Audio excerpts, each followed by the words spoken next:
Hello there, and welcome back to Midlife Crisis. I'm Cheryl. Happy New Year. We made it into 2021. I hope that you are doing well. Last week we talked about working to make yourself happy in midlife and maintaining your inner peace.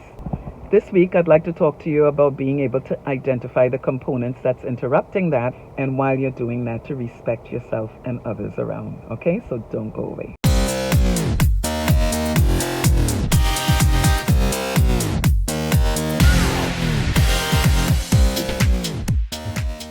Yes, Happy New Year. We made it into 2021. I myself did a little too much bubbly on that day, but we are in 2021. Oh my God, it is so good to see 2020 just run on by. 2019 was brutal, and I was thinking, my God, it's so good to get rid of that year. And we were all celebrating 2020 coming in. My dad was so excited about seeing that year, and it wasn't even a good month before he was gone. So, when we come into a new year, it's a very serious thing as well because we don't know what that new year is coming with.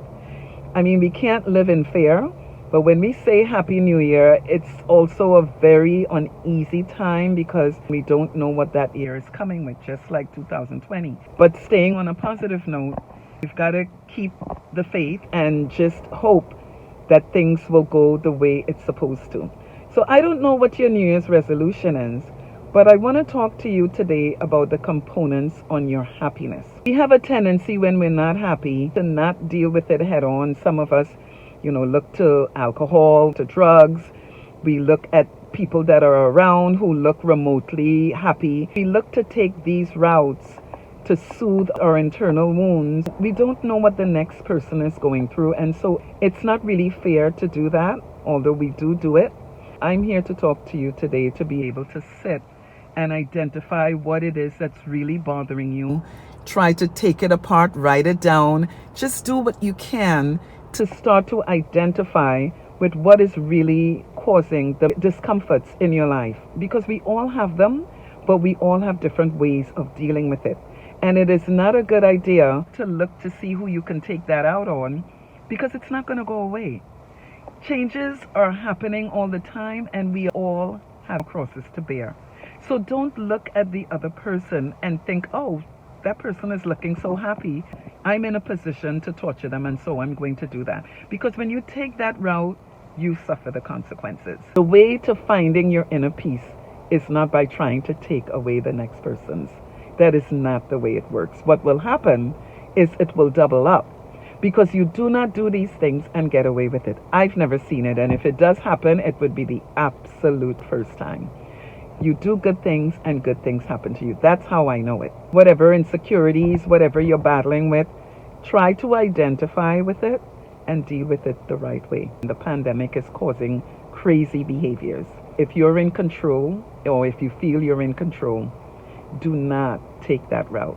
Try to find what makes you happy and do it. Whether it's a good movie, dating, find what you need. First, you have to identify, because if you don't think you have an issue, you would never look to correct it. Find ways to deal with your silent battles, but do it right, because everyone's using their own method.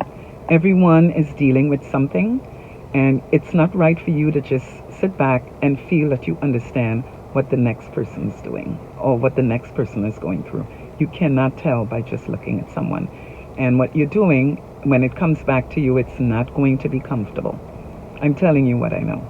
We are in a new year, and we really, with all of the stuff that's going on around us, we really should be nicer to one another, and we should be conscious of what we're feeling and understand what we need to make ourselves happier and go after it, rather than do all of the other craziness. It's not going to correct the problem, and in the long run, you're only hurting yourself. Trust me, you are. We're excited. We're in a new year. There are a lot of opportunities. We're in a pandemic, but good things are happening too, and good things are possible. You just got to be positive. You've got to feel it, and being in high spirits will help you to get fruit of the spirit, and that is having self-control, gentleness, neighborly love, that kind of thing. These things are internal. You have to induce it. To induce good feelings, you have to first feel it. So fake it and then let the magic work. But don't be bitter, don't be angry, and don't be wicked. It's a new year and try to be in good spirits because in the long run, it will help you. Nothing good is going to come out of going the other way. All right. Check us out at midliferises.com. We do have a lot that we're looking into for you. Subscribe to the channel by clicking on that bell icon. Understand where the good feelings, the happiness, the inner peace, understand where it comes from and work towards getting it. Okay? Happy New Year again, and we will see you next time. Take care now.